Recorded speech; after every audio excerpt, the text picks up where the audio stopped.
everything you may need.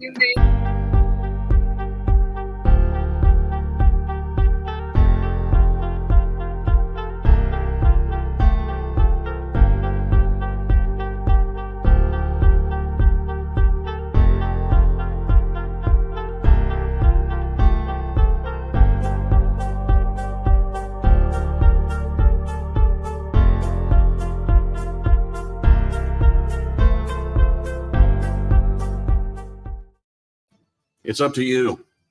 So what are you going to do? You're going to go grocery shopping. Cook, clean, be there emotionally and physically. Hi, Tina. Dig deeper. Drive them. We'll be right with you. Doctors. We're just doing our about the commercial. pharmacy. Get that out of the No, way. you won't. Because that's what Good morning. caregivers Good do. morning. Good afternoon to everybody give over up. here on the east or east Don't of us. ever give up. This is your time to show the world, your family. Hi, Kelly yourself. Collins. Hi, Tina. Good You're morning, tougher than everybody. You go out there and be the best caregiver this world has ever seen. Morning, Kelly. Morning, Tina. How's Caregiving everything? is tougher than tough. Find the care guides you need at aarp.org/caregiving. Public service announcement brought to you by AARP and the Ad Council. Hi, I'm Dana Patrick and proud aunt. Watching my That nieces article is play bullshit. and learn is amazing. But not every child That gets the article is bullshit. 1 in 6 Yeah. kids in the Well, U.S. we got to make are sure that hungry. people know that 1 it's in bullshit. 6. Yeah. That little girl sitting alone at the playground, she can't play like the other kids.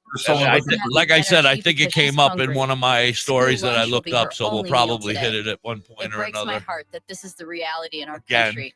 But it's Well, we'll something erase that it if- Feeding America is If we working touch on to it first, change. then we'll just erase it Each year, the after. Feeding America network of Yeah. food banks rescues Well, we don't have to. pounds We of can talk good about food it. that have gone to Oh, waste. no, yeah, no. I mean, This if we want to food is then start off with provided to that, we can families start and off with children it in or need. whatever. Being a kid should be about using your imagination, learning. Oh, and I having spoke to fun. Muck. He said, These children absolutely. shouldn't There's have to one miss song out I got to on tell you simply you being a can't kid use, but besides because that, they're anything hungry. else you're absolutely To able find to out how use. you can help end Oh, to child tuck in there? community, Huh? visit Nice. Feeding America. Which one can't we use? Brought to I you can't by say. Feeding America and Oh, the you I'll can't tell you even later. tell me what one I can't What use? up, yo? What's We're I'll live. tell you after, yeah. Hi, Oh, yeah, ladies. sorry. I Check didn't out realize It's we all right. were. Tiffany and Dr. High show on Facebook and I'm YouTube. stoned. Well, it's not one you're really going to Friday want to from use 12 to anyway. 6 So. p.m. Eastern, baby. WTHC. Good morning to everybody out there on Live 365 and tune in. And of course, good morning to everybody over here on Facebook and YouTube. Thank you for dealing with our commercials. We got to pay the bills. I love all of our sponsors. They're amazing. Thank you for helping us. By the way, rent's due tomorrow. I'm just kidding. I love you guys. Welcome in. Dr. High, how was your night? It was good. This morning's been really busy. Last night was good. I just took it easy and enjoyed. What did I watch? I did something last night. I watched a very interesting documentary on Netflix called Into the Blue Zone 100. And this guy traveled around the world going to places in the world where people have serious longevity, where they really live a lot longer than the rest of us. And he explored Good morning, Garrett.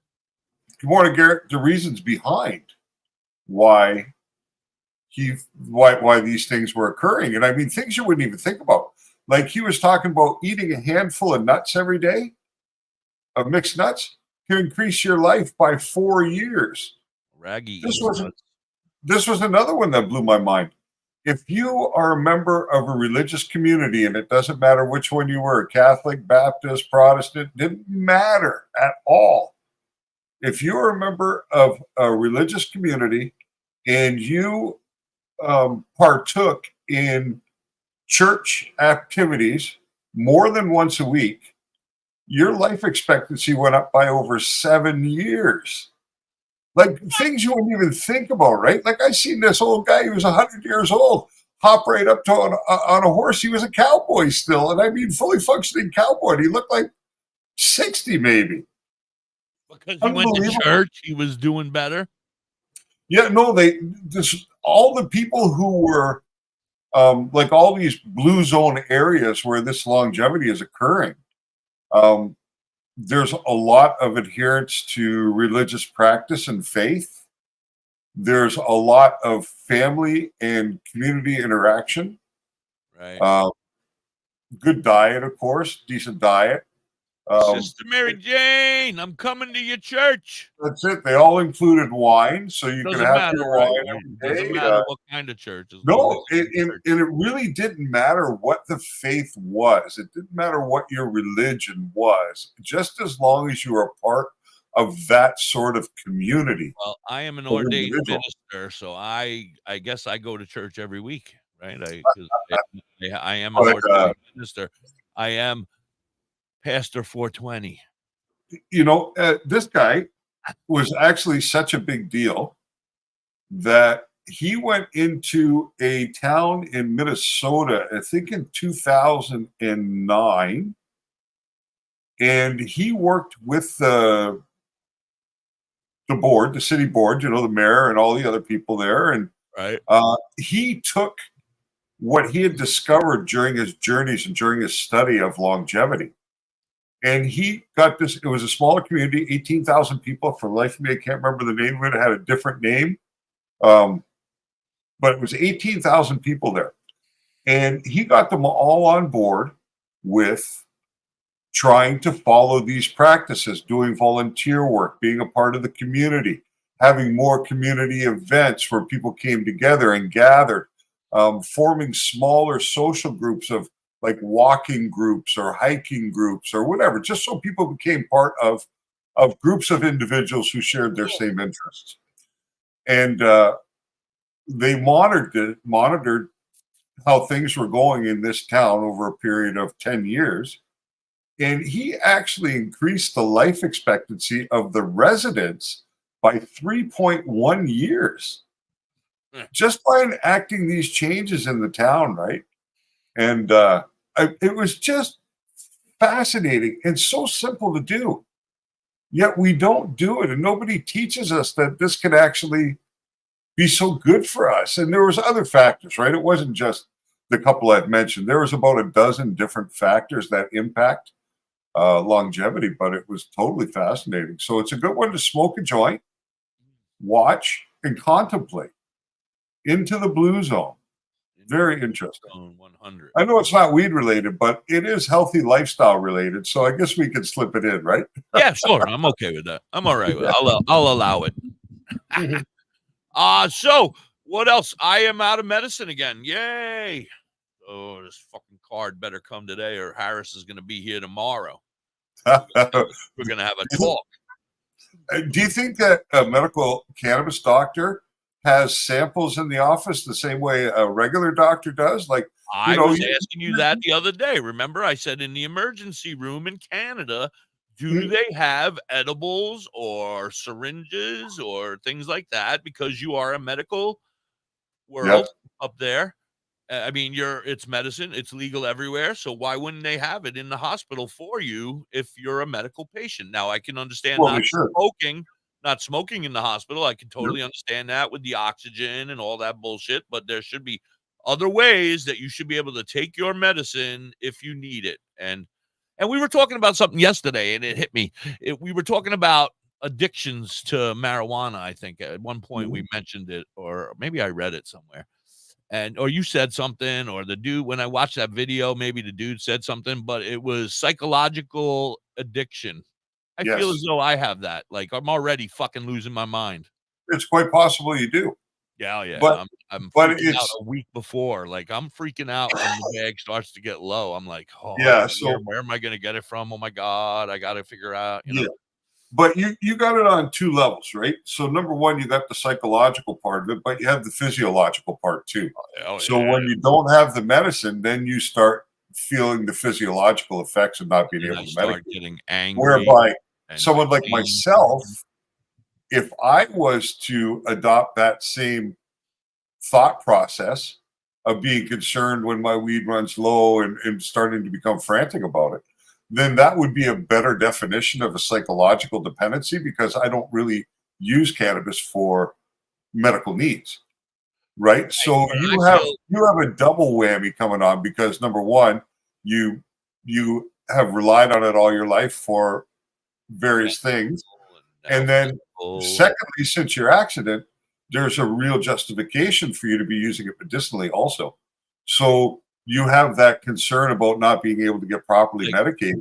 Like I'm already tripping that I have to soberly, because I have nothing else, drive an hour or 48 minutes to my dispensary later. Hopefully, if the damn card comes today, Dr. Harris. I'm not blaming you, Dr. Harris. I know. Not Dr. Harris. I know it's the mail freaking guy. He's drunk at the bar right now instead of delivering his mail. He breaks that script right away and submits his verification. He told me, he was like, I know you're out of it. I know your card is expired. I'm going to put it in right this minute. And he put it in. So it's not him.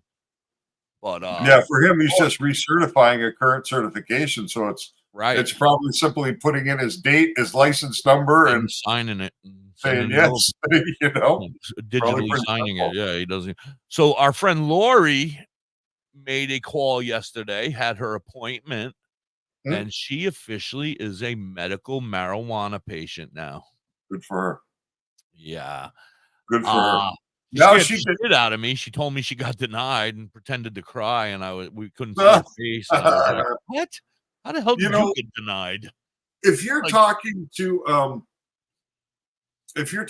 medical marijuana practitioner, welcome in. Who's at work? I don't know who you are, Facebook user. How you doing, Facebook user? Thanks for dropping by. Dropping in and say hello. Thank you. We love you.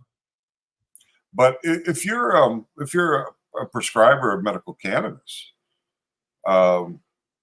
there are so many different conditions that are on the list now that if you can demonstrate one of them, you're in. I had the list the other day, but I took it when we had was it Dr. Harris? Maybe I've had it up. I think you said there are 36 different, but I didn't read them. I figured we would read them during the show, so I never ran them. Oh, hi, Andy Marine Vet. How are you? That's Andy, our new friend. How you doing, Andy? He writes songs, and his friend sings them, and we play them over here on WTHC. Thank you for your service in the Marines. It's quickly becoming one of my most requested songs, I have to tell you, Andy. It's getting a little annoying. I'm tired of hearing it. Which one is that? I can actually play it if you'd like, because I have the rights to play it. Is it a 420 song? No, it doesn't have to be. It's a military song. Oh, okay. I'm going to play it. You okay with that? I'm fine with it. I got no issues with any of that sort of thing. I'm curious with Andy whether he's a vet that has included cannabis in his lifestyle. Well, this is it. So pay attention. You can ask him that after. I can't hear it. Yeah.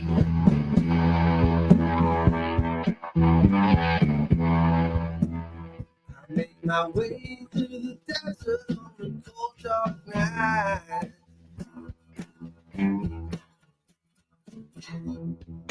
Full moon rising, moon shining bright. As they fly from a mountaintop to real life. They brought us here to carry out a suicide fight. I'd like to know, Andy, whether you've had cannabis in your life prior to your service and then came back to it later on, or whether it was new to you after you served. And how's your experience? And of course, not sharing more than you wish.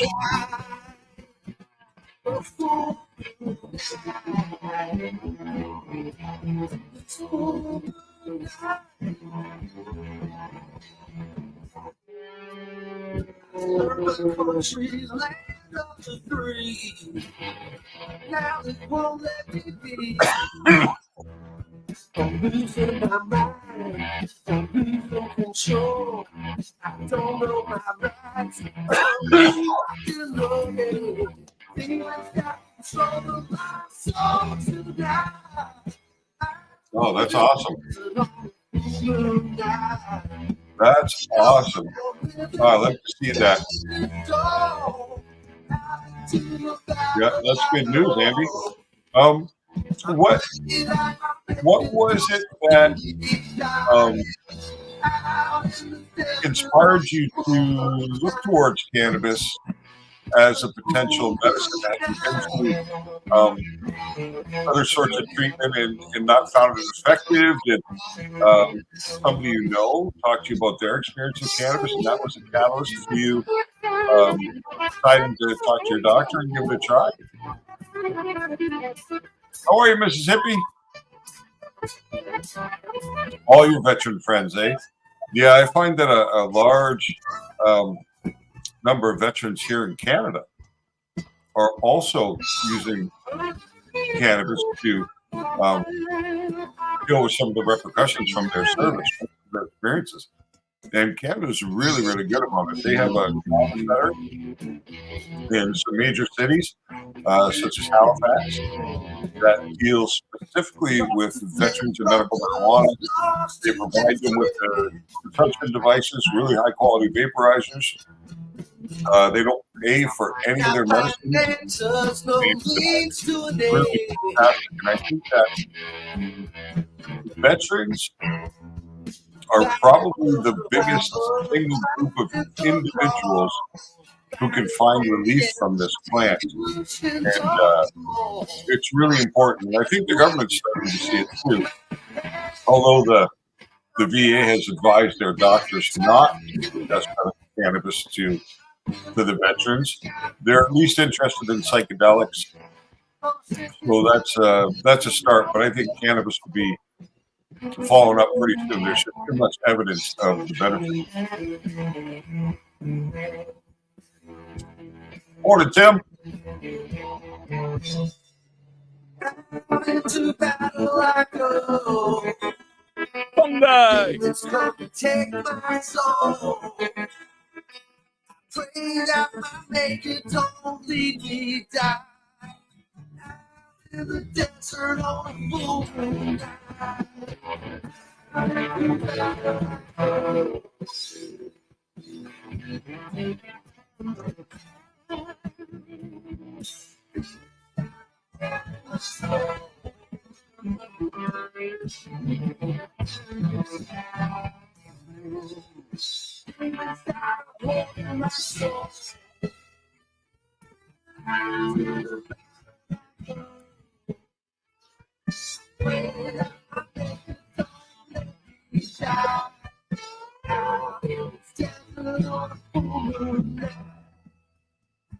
Thank you, Timmy.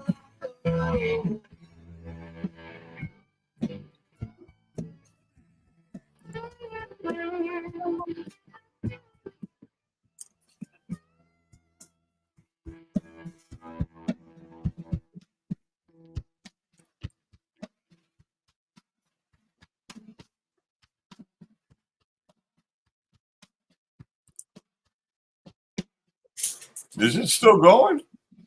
It's finishing up right now. Oh, okay. Yeah, thanks for stopping in. Have a great day yourself. Thank you. Guys, so much. Andy, that is a wonderful song. I love it. Thank you. Thank you so much for allowing us to play it. Yeah, that thing really rocks. That's Andy's music? Andy wrote it. I think somebody else sings it. It may be this Joe Diddley guy, maybe. Oh, I had no idea it was his song. Oh, yeah, he wrote it. No. Awesome. Yeah. Awesome. Very cool. Yeah, really good. And then he has another one that I just got the other day. I just started playing again, too. So it's awesome.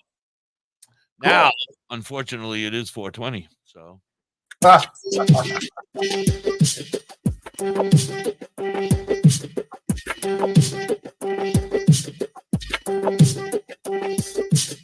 Ring, everybody stop, drop, and roll. Ricky Bobby, I'm on fire, yet I'm so fucked and on the microphone. I get in the zone, get in my way, and you'll beat your best. She's sitting home alone. I'm a stoner rock and roller like a bowler, knocking down the pins. I'm a roller, dozen doobies, who's for two? I'll pretend, get the winner, roast you like a chicken dinner, toast you like a glass of champagne, eat you up like propane. Don't you know I'm your mate? Warm you up in your brain.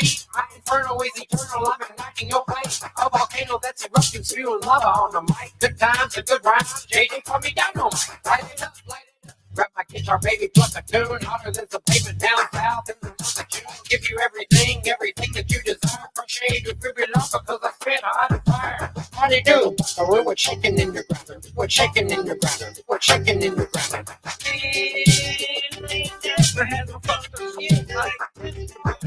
Howdy do, buckaroo, we're shaking in your ground. We're shaking in your ground. We're shaking in your ground.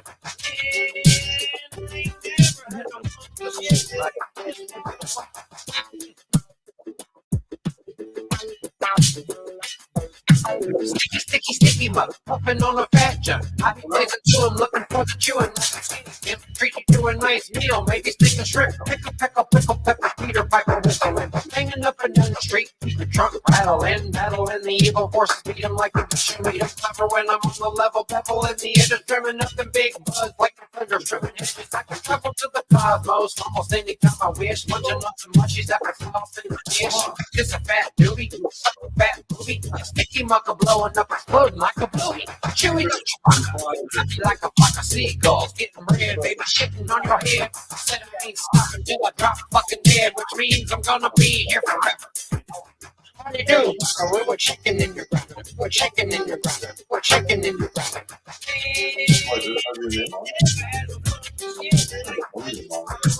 Howdy do, buckaroo, we're chicken in your ground. We're chicken in your ground. We're chicken in your ground.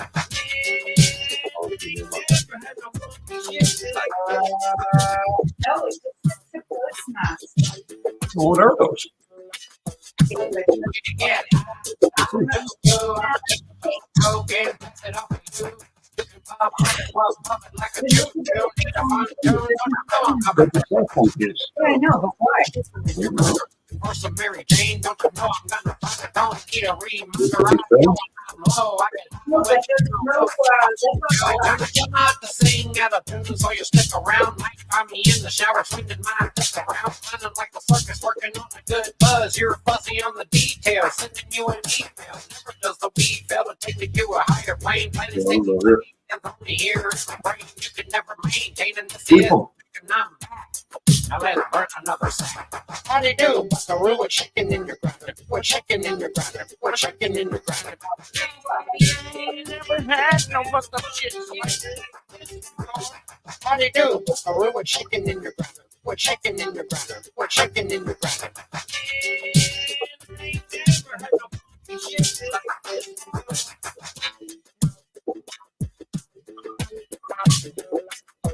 Well, I'm sticky muck, I got content galore. You might have a lot of content, but I got much more. With my super curvy doobie, I'm gonna get lit. Take a big old hit, cause this shit's legit. So much you want? I want the cash for the show up front. Drop a beat, kick around like a punt. For the fun, I'm always on the hunt. Along and getting down, pass it all around. Aren't you glad you found the funky fresh sticky muck sound? We can go downtown, party like a prince. Time we can go down some find me soaking up the sunshine, cooking up the fun time, looking up the fun time, cooking up the fun rhyme to go along with dinner. Crossing that finish line, looking like a winner, baby. How do you do? We're chicken in your ground. We're chicken in your ground. We're chicken in your ground.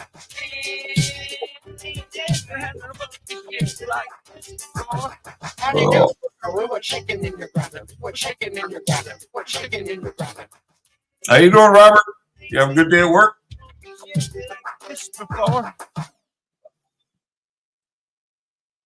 WTHC. Happy 420 to everybody out there celebrating. I apologize. We've been playing music all morning. We got to get to talking here. What's up, dude?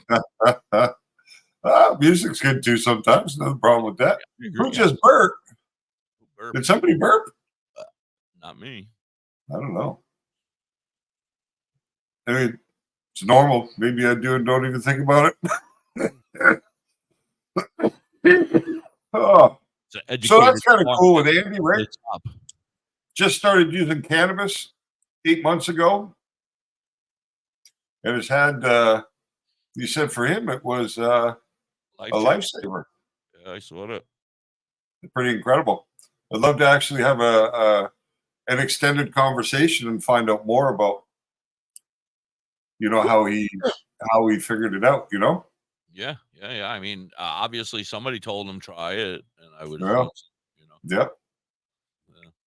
So the clips with Dr. Harris will start coming out now. Very cool. That's what I was doing all morning. Takes a long time, and it's so difficult, right? I can't use any of our audio. I gotta figure out a way to put in the Question. questions separate. Yeah. So Right. So they print up and then have him, like have it come up like what's it called? Closed captioning for your question, and then him find. well, I didn't do closed captioning. What I did was I inserted it into the video, a panel with the question on it. And then it starts the beginning, special guest, Dr. C. Harris, joins us to discuss cannabis. And it's got the breaking news music going to it right at the beginning, right, to catch the attention. And then Yep. not quite that one, but yeah, I think it's going to be fun, All I right. think they're going to be fun putting them together. It just take a little bit of time, but Are you I putting them up enjoy on it. your YouTube? I haven't yet because I just did the first one. I didn't even get a chance to post it because I didn't finish until like 10 to 12 with the first one. How long are they? The clips. Well, I've only done the first one, but it's about How long is 4 that? minutes, 4 minutes. 4 minutes and 15 seconds or something like that. Cool. But some will be shorter and some will be longer, right? It all depends on The answer. Dr. Harris's answer. Yeah, exactly. That's So I awesome. think it's going to be cool because, I I was understand that. asking is because I went and I took the puppet formerly known as Carpet, all of his stuff down now so he can stop crying. And I would love to be able to start putting up some shorts of that kind of stuff, clips onto the YouTube on my side. So if you can send them to me as well, then I'll put them up on my YouTube for WTHC Radio as well. Yeah, that can be done. But it's going to be fun. You know what I mean? Yeah. I'm Going excited. to be interesting, and it's tough for someone to take 2 hours out of their day to spend with us. Hang out with You know what I mean? Yeah, it's not easy. But for someone to grab an answer over, and it's a way that people see like we're serious about what we're doing. Right? So I agree. I then love it. they may come and join us. So I think it's going to be cool. I'm excited. Yeah. Yeah, and I'm learning how to use some new technology at the same time. So I like that. Kelly says you and her are taking a trip to Canada next year. No. Montreal. See, now that's interesting. And Montreal is a good place to visit. Yeah, I know. I love Montreal. I've been there. I think out of all the cities in Canada, that's the best one for that, right? For Recreation. the tourist side of things, and For recreation. yeah. But they have so much going on in the summertime. You blew it. She didn't tell me yet. Oh, you didn't tell Hippie you were going. Oh, And you blew it. You ruined the surprise. if you don't tell someone you're taking them someplace, that's usually called kidnapping. Yes. You need to avoid that. So my father-in-law sent us a story, right? And you were Yes. I sent it immediately over to you for my fact checker. And Yeah. I would like for us to talk about it.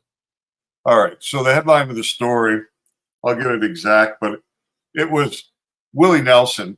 And they were saying that Willie Nelson has changed his smoking habits due to the presence of heavy metals in cannabis. Like let's- Metallica and Guns N' Roses. yeah, no, like magnesium and potassium and things like that, right? It says country music legend Willie Nelson, 90, known for known for his cannabis use, admits changes to his smoking habits as new study spotlights toxic metals linked to smoking pot. So I thought, oh, that's a big story. Yeah. So I start to look for it. That's huge. Yeah, I start to look for it online. And the stories that come up about Willie Nelson smoking weed all say that Willie Nelson quit smoking weed in 2019. When he was 86, he just felt that he had been abusing himself for many, many, many, many years, and felt that it would be a better, or he was just ready to give up. Let's put it that way. For whatever his reasons were, he was ready to stop smoking. He had been smoking for a very long time. But that's 5 years ago now. So this article presents itself as an article written yesterday. Big news. Right. But it's bullshit because Willie Nelson hasn't smoked in 5 years. Now, the basis of the story talking about heavy metals, bless you, Thank you. there's definitely the potential for heavy metals to be in cannabis, 100%. In the flower. But that has no relationship to Willie Nelson. Well, because it's in the nutrients, right? Right. When you're feeding the plants, Thank they you. need calcium and magnesium and different salts and stuff like that. And depending on the soil you use, it could be right in the soils, right? Depending on where you live or whatever it is, it could be right in the soil. It could be pollution in the environment, because cannabis plants are very good at scrubbing their environment, right? So that's why Chinese hemp isn't the same. Chinese CBD is not the same quality as CBD that's grown in California, because those fields of hemp in China that are being extracted for their CBD content are exposed to a very different environment, right? Because of all the factories and the pollution and the air quality. And then, of course, when it rains, all that pollution in the air is brought into the soil, because the rain catches the pollution in the air and it brings it to the ground, goes into the soil. So the soil has these presence of heavy metals too. So the plant's absorbing all this, right? So when they extract CBD, it's present in the CBD. Some of these contaminants make it through the extraction process. So those are the ways that heavy metals can get into cannabis.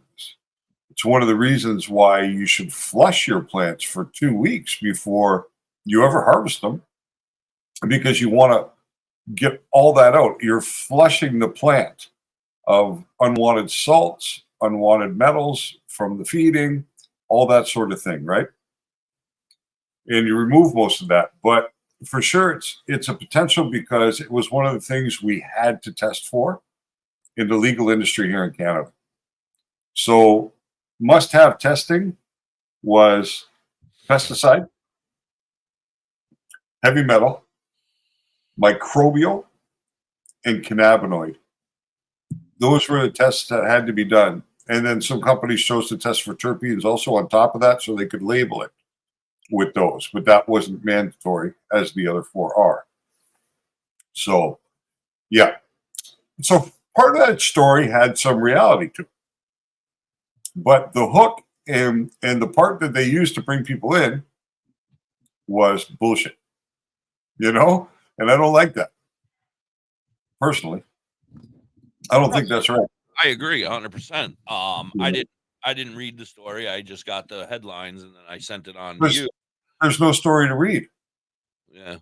When I tried to click through that link that you sent me, it took me to another page that gave me a paragraph and then said, oh, to read the whole article, click here. And then I clicked there, and my Bitdefender and my phone says, take me back to safety. So I pop right out of there, and I proceed to look on the internet, and I find one other thing with that same headline. And when I click into it, it's got the same one paragraph, and then it's got all these links to other news articles and all this stuff that isn't even relevant to the story. So I don't even know if the story truly exists. It could just be clickbait, right? For people that click over into either something that's not safe, because Bitdefender is pretty high quality security for your devices, and it says take me back. That indicates to me there's an issue.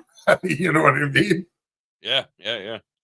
So I would discount that, but it is good to be aware that when you're buying weed on the street or from unregulated dispensaries who are buying from any grower, who doesn't have to be tested or certified or anything like that, there is the possibility that there could be, number one, microbial is what I would be concerned with the most, because that can happen no matter what the quality of flush you do, or you know what I mean? That can happen because your environment was too humid at any given point or anything, or your temperature was wrong, got too cold.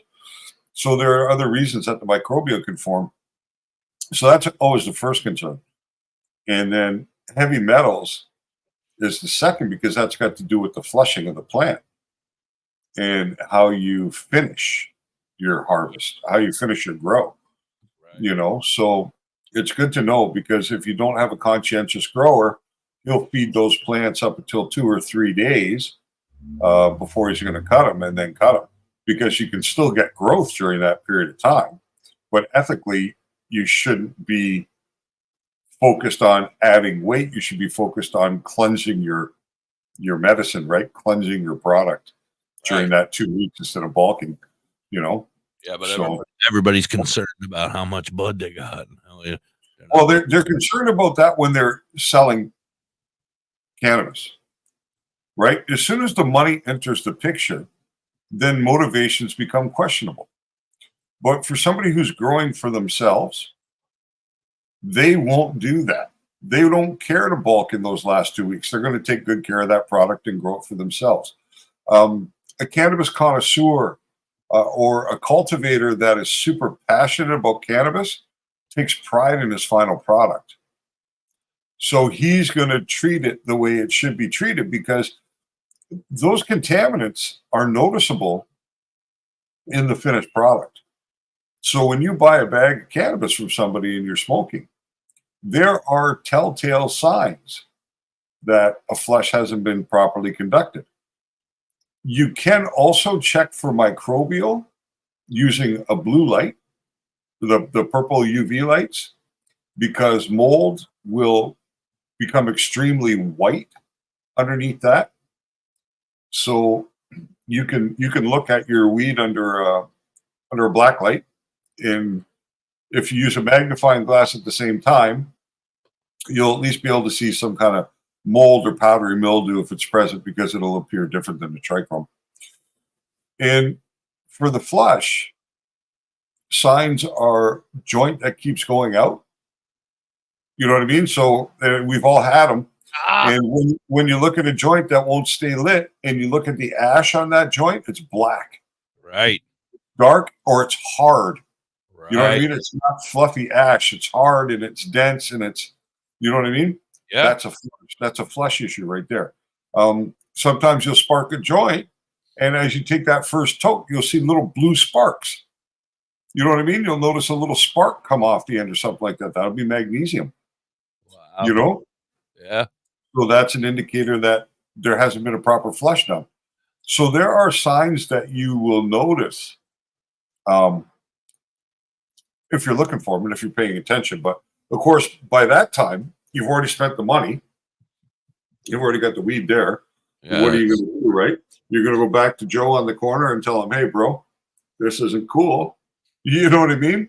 You don't go to Joe anymore, but at the same time, you're still out of pocket and without medicine if you don't consume it. So most people will do it anyway. So now I go to a dispensary now, and I come home and I put my butt up against the black light, and I say this, and I see mold. Do I bring it back to them and say, hey, this is shit? I would contact them first and ask whether there was a certificate. I would contact the actual producer, right? Because they'll be on the label. Whoever produced that batch, right? They'll have to be on the label. So I would contact them and I would ask them about their COA, their certificate of analysis, and what did the microbial, because you found mold in your bud. They'll most likely, if they're a good producer, they'll say, oh, really? Oh, that's concerning to us. Would you be willing to send us that back so that we can test it? Because in Canada, you get a customer complaint like that, and that can cause recall on that entire lot. You know what I mean? So if you've packaged in eighths and you've packaged 80 kilos in eighths, I mean, that's an incredible number of packages out there, and you're liable for the costs. So you not only have to bring all that product back and don't get to sell it and you got to destroy it, you have to reimburse the cost to the provincial outlets that handled your stuff and shifted it out and separated the orders and shipped. I mean, it's a disaster for that to happen.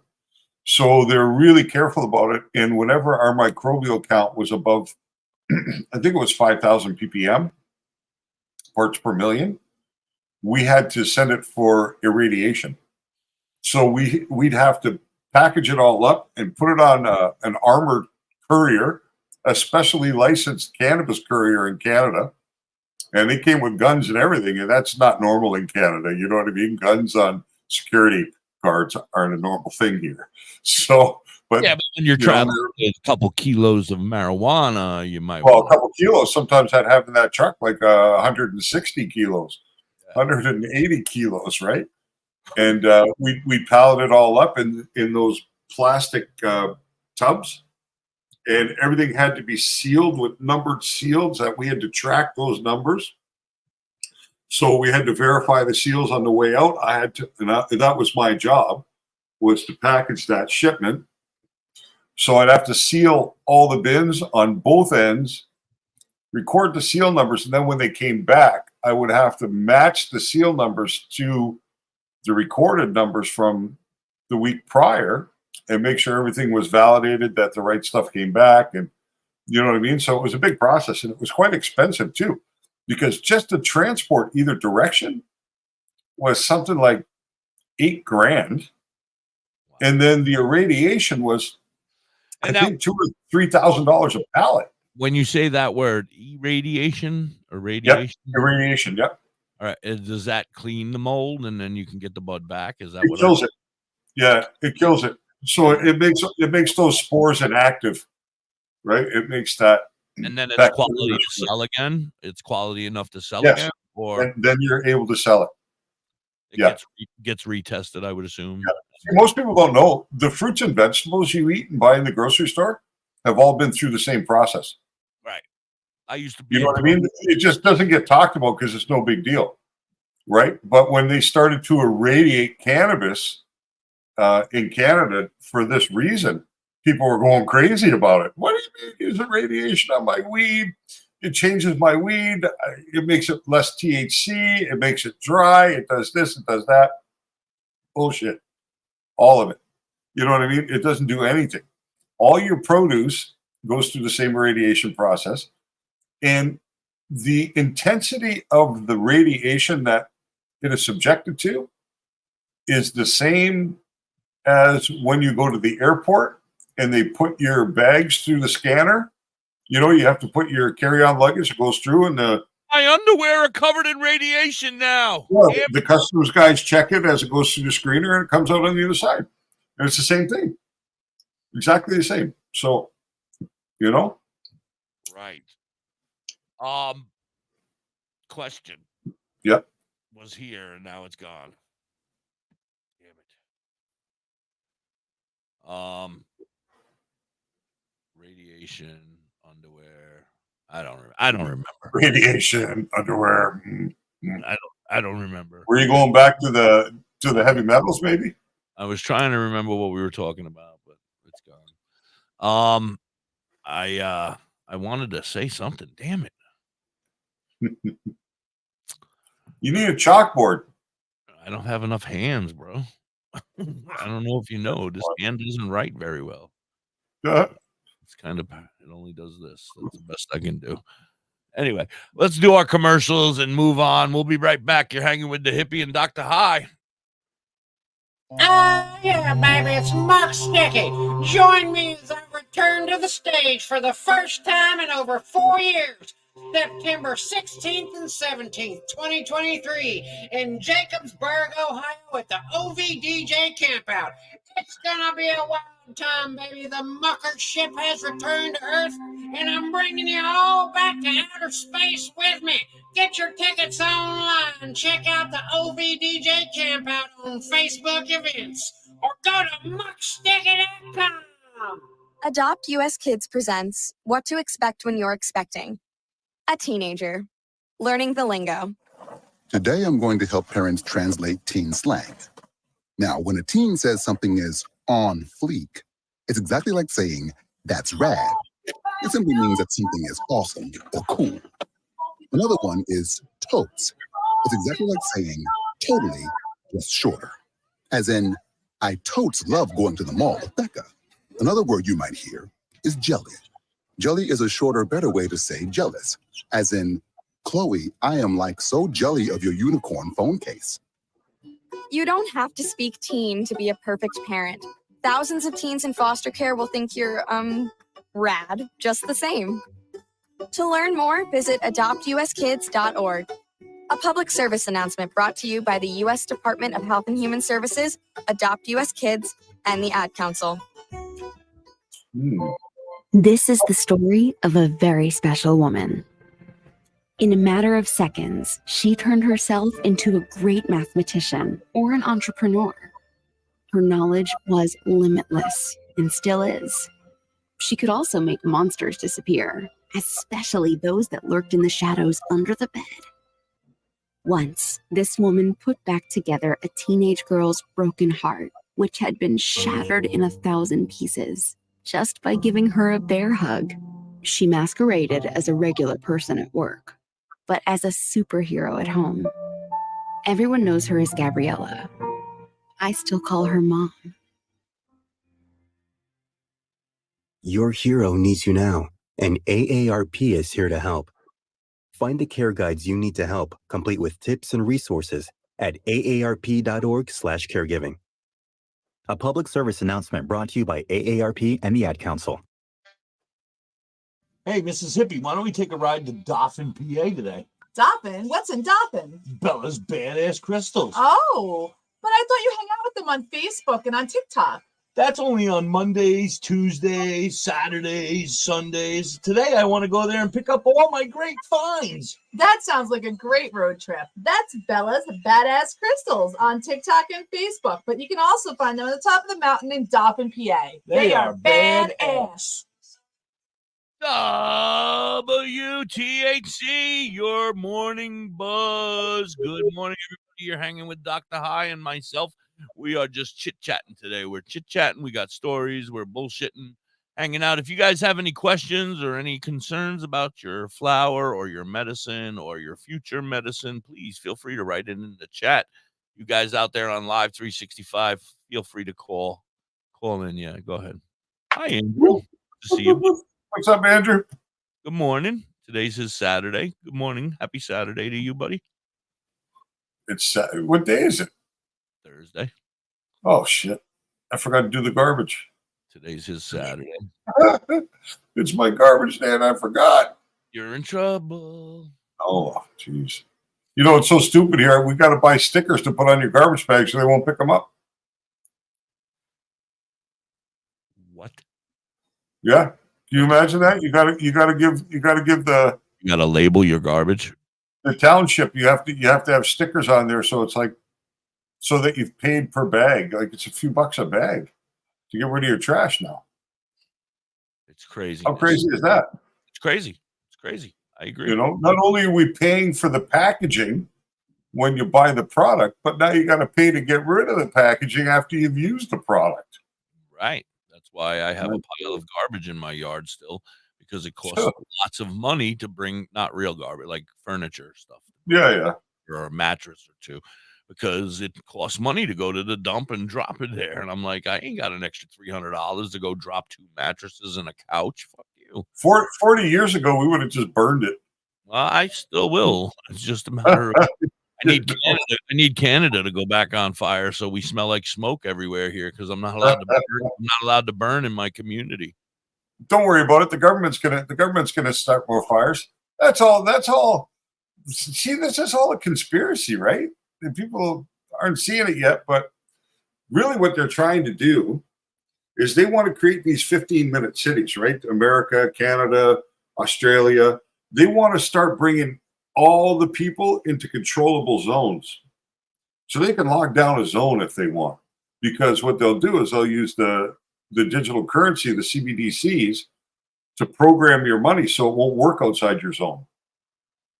But they have to get you into the zones first. So if you notice, all these fires are in outlying communities, and they're forcing those communities to evacuate into the bigger cities. And the fires aren't just burning down like 5 houses or 6 houses. They're burning down 1,200 structures, 1,700 structures. They're wiping out towns like in Lahaina. They're just wiping it out. Now they'll rebuild Lahaina, but they're going to build it as a modern 15-minute city, 5G, everything tracked. Like this is by design. This isn't an accident. You know what I mean? Not an accident. Well, I don't want to believe in any of that stuff, but whatever. No. I won't be here, so Build your shelter, man. God bless you all. Build your shelter. Anyway, so I got my CBD isolate. Is that jar full? Yeah, oh yeah, packed to the top. Yeah. Yeah, packed. No, I was going to say it would have to be to hold 10 grams. How does it smell? I didn't open it. I don't. You didn't open it and smell it or look at it? It has too many bad memories. I can't look at it. I'm looking for a dollar bill over here somewhere. But yeah, I got it. Now we're waiting on the MCT oil and those other little devices, and a couple of our friends who are still waiting to get their product because I want to. I actually just ordered MCT oil this morning from Amazon, just the simplest way to get it. So organic MCT oil, 473 milliliters, $16. Yeah. Not too bad. Garrett would like for you to explain your 15-minute city thing. He was busy. He just got back. Okay, so they've already started to implement these in England. There are a couple of towns already in England that are falling into this structure. So basically, the World Economic Forum has, and this is a body of individuals who are not elected. Some of the people who are part of the WEF are elected officials, but the governing body is not. What they want to do is this was their goal by 2030 was to make sure that we own nothing and we're happy about it. We're okay. They don't want cars on the road. They want people to live. And this is the climate change agenda, right? This is one of the ways that they're burning it because they come to discover that people are really passionate about the climate change. So they're leaning heavily on it. It's like the terrorist alerts after 9/11, right? You'd wake up and CNN would tell you that the alert level was orange today, or the alert level was, red or whatever. And it was designed to keep you in fear. And the climate agenda has a lot to do with that also, because if people aren't in fear, they're less likely to be compliant. Fear is a very strong motivator. So what they want to do with a 15-minute city is make sure that within 15 minutes of walking or bike riding from your home, from where you sleep at night, you have access to everything you need to sustain your life. So you'll have access to medical. You'll have access to groceries. Your children will have access to schools. You'll have access to recreational facilities. You'll have access to everything you need to live within 15 minutes of your home. So what they'll do is they'll take bigger cities like New York or LA or any of the major cities, and they'll break them down into 15-minute neighborhoods. It's really like you see in the futuristic movies where people are, you have the rich side of town and then you have the poverty side of town. That's where we're going, right? So everything will be within 15 minutes. Now, what they're going to do is they're going to take money away. They're going to institute digital currency. It's already happened in China. There are a lot of countries around the world discussing this now and trying to implement it. Well, once they bring in digital currency, people think, digital money. I do e-transfers all the time. I send money back and forth online. I get paid without touching a paycheck. It just goes into my account. So the stretch for people, they think, oh, I already used digital money.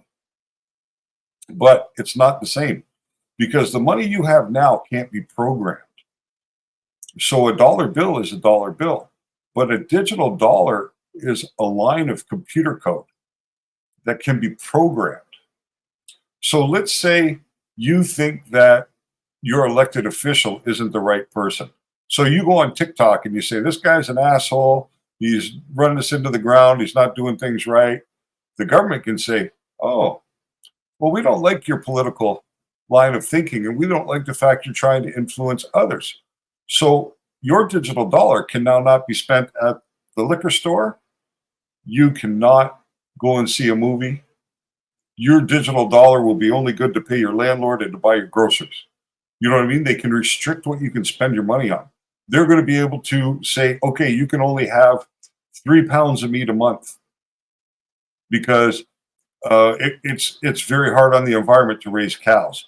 Cows are big polluters, right, with their gases they put off. So a big part of greenhouse gas is cattle. So cattle's bad. So we're going to restrict people in how much beef they can eat. So now they'll be able to control how much meat you can purchase because once you have reached your allotted 3 pounds for the month, your money can't buy meat anymore. The scanner at the grocery store won't allow the purchase to go through, the transaction to be completed. So they're moving away. Like we used to think that the capitalist and the free society was really the way to go, but governments are now thinking that that's not what they want. They want authoritarianism. They want global control, and it's not going to be government. It's just going to be corporations. It's going to be all these shadow players that we don't put into office that are implementing this kind of stuff. So, pandemic was a test. Sure enough, COVID killed people. There's no doubt about it. But COVID wasn't what they made it out to be. When you really take a look at the number of people who died from COVID, it was a big number, but not considering the amount of people in the planet. It wasn't a bigger killer than the Spanish flu was, or the plague, or something like that. It didn't kill anywhere near as many people. So it was just the way that they chose to promote it and publicize it and ratchet up the fear because they needed to know whether people would comply or not. Will you comply with these vaccines? Will you comply with staying home? Will you comply? Will you comply? And that's what it was all about. It was a warm-up for what's to come in the future. That's my thoughts, anyway. I know it's dystopian, but it's real. And we at WTHC do not, I don't know what. I mean, we don't get involved in that crap. We stay neutral. So, anyway. I'm not siding with anybody but the people. No, I agree. No, I agree. I don't side with anything, but I understand what you're saying. I totally get what you're saying, but yeah. Well, Garrett, I wrote a book that you can buy on Amazon called Your Future at Risk, which is about CBDCs, 15-minute cities, and digital IDs. And that's what that book is all about. So. And what's your Amazon? That would be under my name, David Johnson. But you just have to look for Your Future at Risk. And digital copies like $5 or something. And please send all hate mail to David. Hey, Lord. Well, it's not that. Like, I'm not political, right? I don't side Trump. I don't side Biden. I don't side Democrat, liberal, Republican, conservative, NDP. I don't look at that.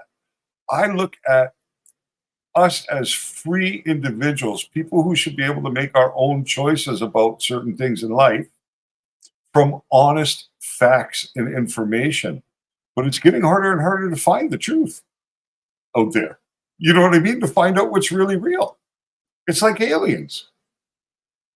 It's mental to believe that they can't exist because the universe is so large.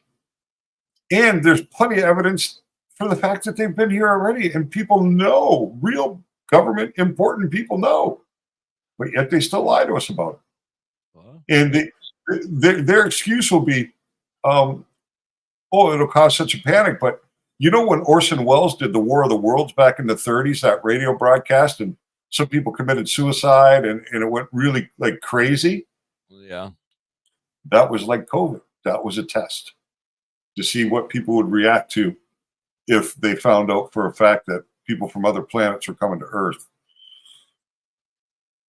So I like marijuana.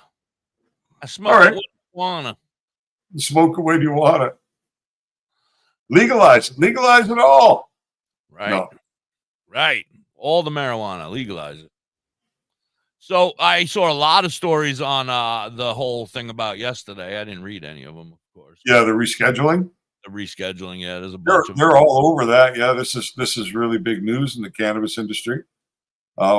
The DEA has confirmed that they have received a letter from HHS, or Health and Human Services, and I saw a breakdown of like the timeline for this. They go through a certain period of their own analysis, then it has to be opened up to public consultation. And Are you still you know what I mean? concerned with the DEA making the final decision? Well, I don't see why they would. I don't see why the authority would be with them, because it's really a health issue, not a drug enforcement issue, right? It's a health issue. So why would the Drug Enforcement Agency be the ones who are making the decision on the health industry? Shouldn't it be like the American Medical Association, or shouldn't it be something like that? You know what I mean? Oh, exactly. And that's who made the recommendation. The Department of Health and Human Services. So that must be the highest authority in the U.S. on health and human services, because they're the department of it. So if their recommendation is such, why does the enforcement agency have the final say? And what I mean, you have to imagine that Health and Human Services are scientists. And then you have to imagine the DEA are police officers. Right? By trade, they are. They might be a little more sophisticated or whatever, but that's really what they are. You know? So how does a law enforcement officer have the knowledge necessary to discredit what a scientist has said? Well, they have a lot of training in science, those law enforcement guys. Yeah, maybe a lot of training in how to burst a capsule and put the powder in, break the capsule and shake it and hold it up to the light and see what color it turns. That's science. Yeah, sure. Blow into this breathalyzer. That's science. Yeah. Yeah. Well, but yeah, to me, that's why that doesn't make sense, right? I saw a few people writing some nonsense, about how it's not any better or whatever. And I said, you know what? Any step forward is a step forward, and let's just keep fighting. That's what this is what we got to hope for, is that there are enough people who are concerned about the status of cannabis in society that they start making the politicians and their local representatives at the city level and at the state level, make them accountable. Don't elect ones who don't support it. Don't go behind, you know what I mean? Stand behind politicians that have the beliefs that you have. Right. You know what I mean? Because that's the only way you're going to do it, is through elected officials, sadly enough. But if you get enough of the right elected officials, and if those officials understand that the only reason they have tenure in that position is because their stance on cannabis is pro, then they may be more inclined to work for that agenda, right? Work towards that agenda. Right. But see, now you have the second issue, right? Because pharmaceutical companies can use a lot of money to lobby politicians to vote the way that they want them to. But the cannabis industry, for the most part, is unbanked, right? They don't have access to banking services. So how can Steve D'Angelo in San Francisco, who's worth millions of dollars from cannabis space, from dispensary business, how can he contribute $250,000 to a politician? Is he going to show up with it in a hockey bag? In cash. Yeah, you know what I mean? Like, you can't do it.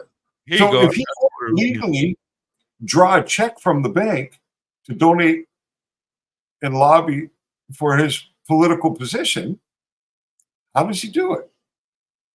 So it's really a very poorly, it's really stacked against the cannabis industry on a few different levels, you know? Yeah. That's kind of the problem. Like we have a fool for a prime minister here in Canada. He's really ruined the country in the last 8 years. But without Justin Trudeau, I'm not sure marijuana would be legal right now. It was him. This was a campaign promise when he was running to become prime minister for the very first time. A big part of his platform was cannabis legalization. But now, how long has he been first time? How many other times has it been? Two for sure. Second term or third term? Yeah. But Canada's a little different, right? We're not restricted the same way in the States. Like, he'd be prime minister here for 20 years, as long as you keep getting voted in. Right. But he's 8 years in. He can't be too much of a moron and fucking things up if he keeps getting voted in, right? I mean, like. Well, no, he was only voted in twice. And consider him a moron. I don't really know. I've never really met him, but this is the way it works in Canada. He is not a majority government. By himself, he would have been a minority government with the Liberal Party, because the Conservative Party had more seats in a way, but there's a third party here called the NDP. And the National Democratic Party aligned with the Liberal Party so that they now have the majority. And they're all part of this crazy thing here. I don't know. I don't even know what to say anymore about it. That's why I don't really get into that. I'm not political, but it's crazy what's going on. I mean, you can't afford things. I go to the grocery store. Do you realize just me and my wife, just the two of us, my wife hardly even eats. But between us and the dog, my groceries are like $250 a week for two people. Yeah. You know what I mean? Like a year ago, my grocery bill might have been $130 a week. So how do you do it? just keep going, just keep fighting. It's a But shit money show. don't grow on trees. That's the problem. And eventually there's not enough of it to cover the nut, right? When you keep going this direction. So it's real tough. Real tough. All right, let's get to this. Orson Welles said that the beginning was a story, but most people didn't hear that part. No, that's right. Most people didn't. And it was announced that it was a fictional play. But a lot of people tuned in a little late or whatever and caused a really crazy thing. He was the one that had an experiment with marijuana and 8 women. And to this day, nobody knows the outcome. I didn't know about Orson Welles and marijuana. She's probably high. Well, she's a patient now. She should be. She didn't get her card yet. Does that mean you can stick the plant outside now and give your neighbor the finger?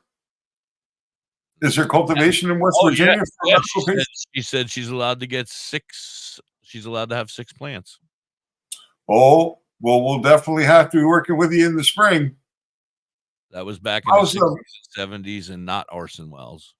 Oh, okay. Oh, yeah. Trudeau. Yeah. His father. You know, his mother had an affair with Mick Jagger. Me too. And there's a lot of actual speculation. Jagger's baby. But you want to hear the craziest one?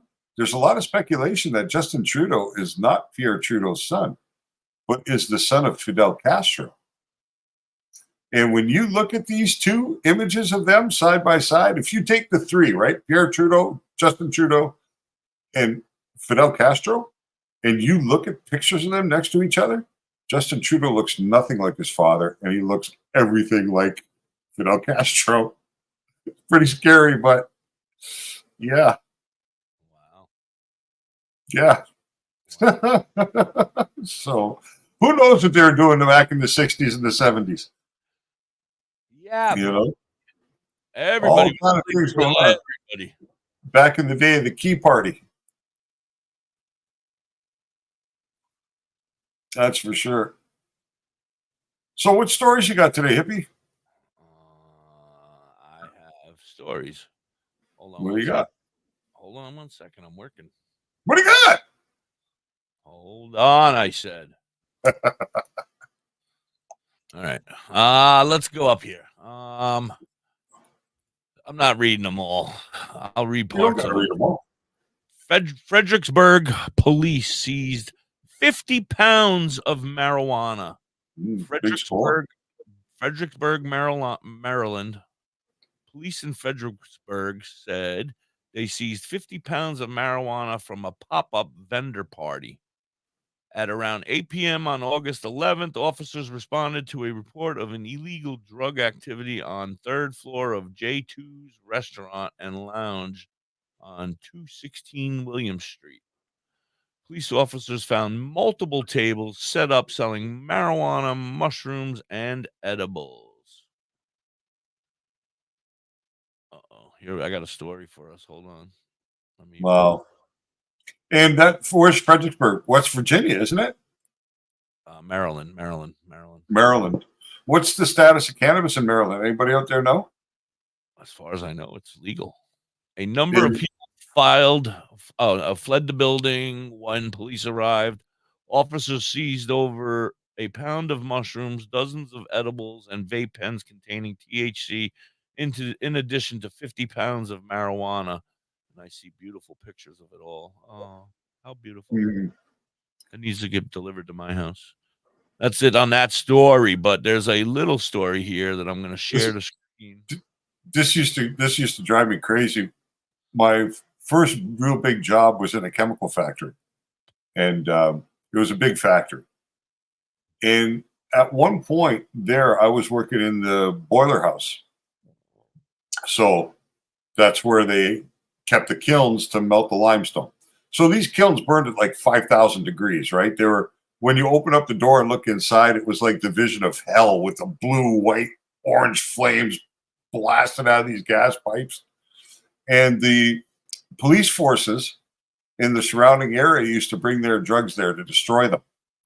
And there were a couple of times that I was instructed to go with the police to help them get the stuff into the furnace for destruction, because they would put it right into the kiln, right into the furnace. Right. The kilns and destroy it because it was instant. Stand by the pipe that smoke came out of, and you'd be like, yeah, everything's going well. Yeah, you would have had to be about 300 feet in the air to get to the top of that. Top of that stack. Right. There was no leak. I would have drilled a hole in the side of the pipe stack. Where I would have been. That stuff was just like vaporized at that temperature. Vaporized, boom, gone. Oh yeah. But there were a couple times I had to be there and see that, and that was pretty tough to do. Well, that's the pictures. Hold on now. Yeah. To get back there to some of the stuff that was. I wonder why they messed with these guys. If it's a legal state, I mean, I wonder why they would bother putting the effort into the enforcement. All right. Well, on a related video, here we go.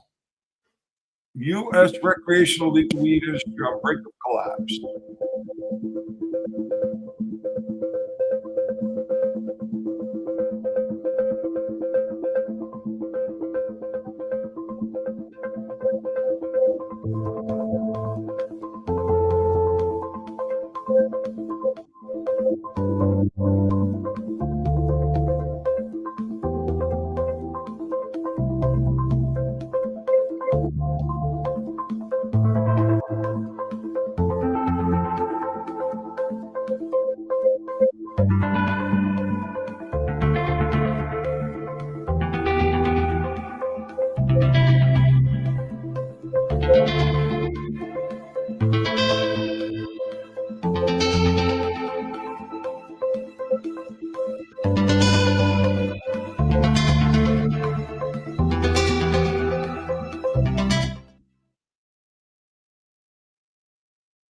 Yeah. Yeah, it's sad, but it's real. It's the same here. There's so many cannabis companies that have just been devastated here. There was high hopes for it, but with the regulation and the compliance, and it's just really tough. Like here now, there was a time when first legalization happened where you would apply to Health Canada for a license. So Can you hold on a second?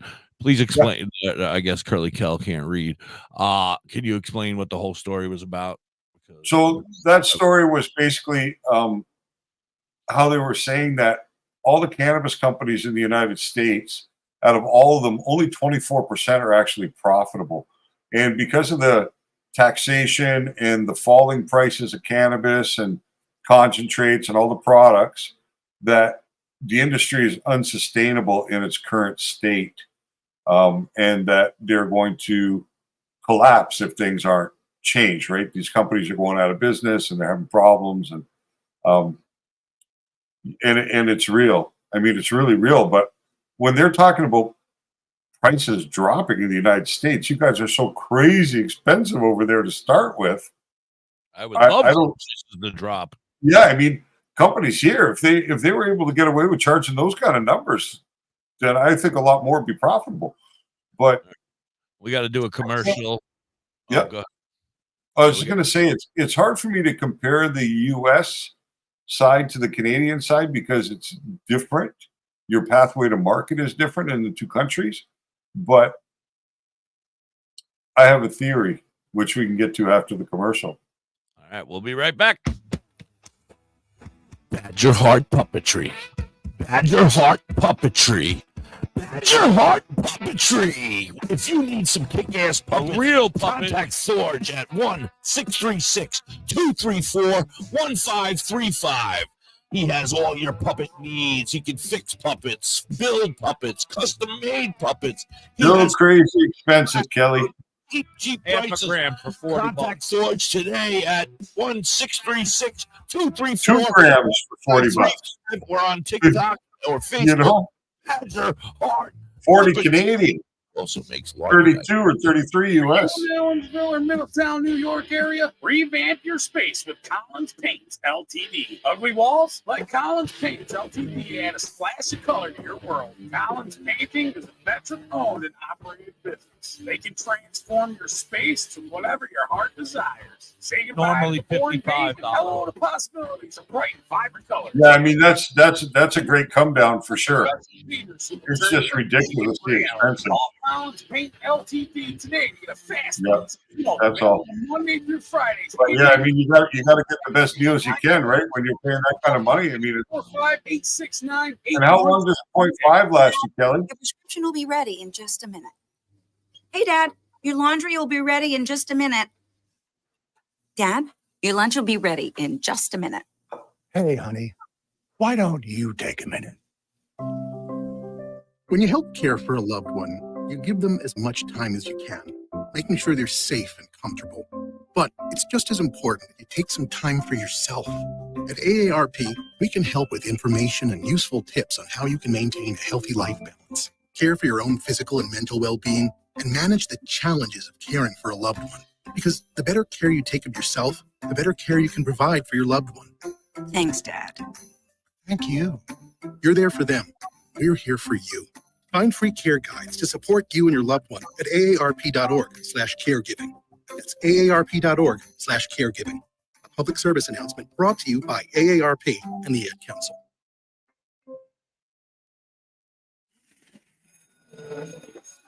All right, class, let's hear what everyone did this weekend. Jill? Well, I raised my older sister to a big oak tree. It was at least 100 years old. My mom said I must have set a record or something. And then we went down by a stream and perched up on this huge rock and saw all of these little minnows swimming around way below us.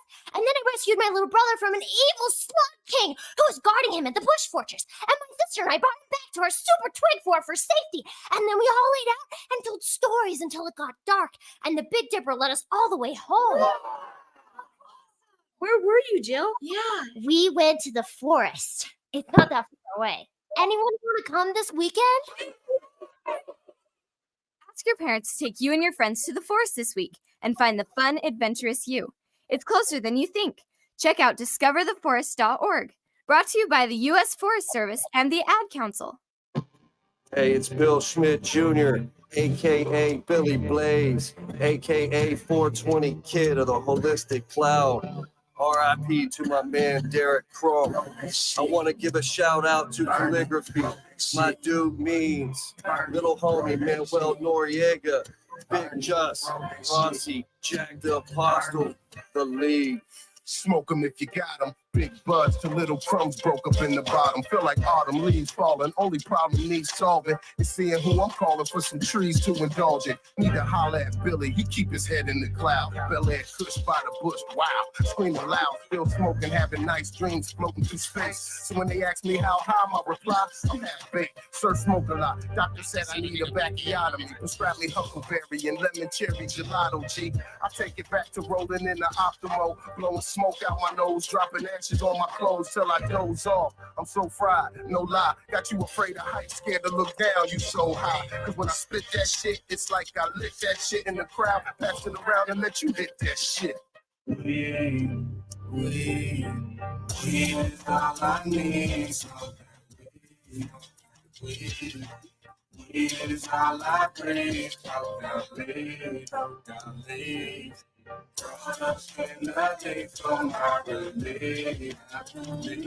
I'm in love with THC. Roll that shit, lick that shit, burn it.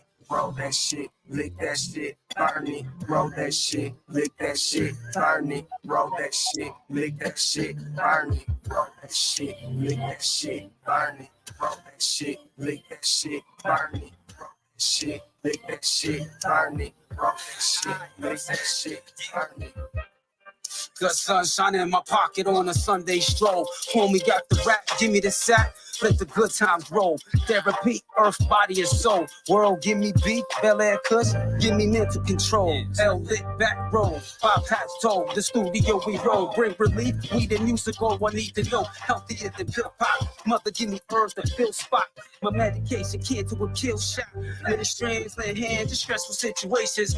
Out of all the girls in my life, Mary Jane, a reservation. Here, the 23, raising hands of liberation. A celebration, history free from information. Stand up, provide the right education. Show love, holistic file, politics throughout the nation. Making it stop debating Billy Blunt stats, make the taste of weed. Weed is all I need. Smoke that weed, smoke that weed. Weed is all I breathe. Broke down leaves, broke down leaves. Growing up in the leaf for my relief. I'm in love with THC.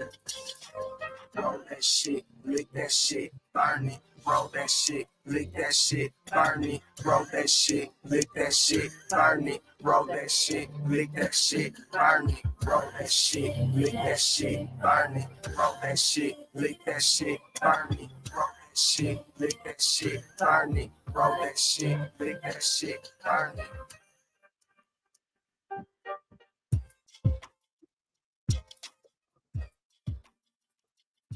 WTHC, that's our friends Calligraphy with THC. I love it. Roll that shit, lick that shit, and burn it. Mwah. Anyway, Dr. High, what's going on, buddy? I saw you studying the whole I was just looking at we got that echo again? No. Oh, I thought I could hear it on this side. You might have I thought I could hear it this side, but no, we sound good. yeah, we were talking about the collapse of the cannabis industry.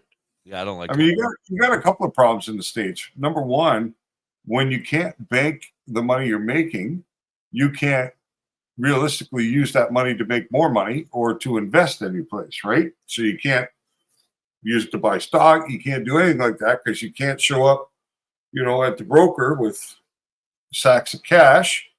So that's one problem. I think another problem is, and you're going to find it, the big companies don't want competition. And many, many, many, many people can figure out how to grow cannabis. It's a pretty hardy plant, right? So if you put some love into it and some time and some effort, you can grow decent weed. So a lot of people could potentially be in the game. Big companies don't want that. because big companies know that producing at the scale at which they do, quality control is the first thing that suffers, right? There has to be the bigger your garden, the less quality of your product is going to be, most likely because the less attention it gets, right? Only because of the time demands and the labor involved. So how do you squeeze out the little guys in a way that doesn't look like you're squeezing out the little guys? You just have money to sustain yourself longer than them. You keep bringing down your prices until you price them out of the marketplace, and that's it. See, like Canada still complains about black market cannabis still being in competition, right? Even though there is legal access to cannabis all over the place, they state that the black market still has a presence there, and it affects the company's ability to make money. Well, there's a very simple way to combat that.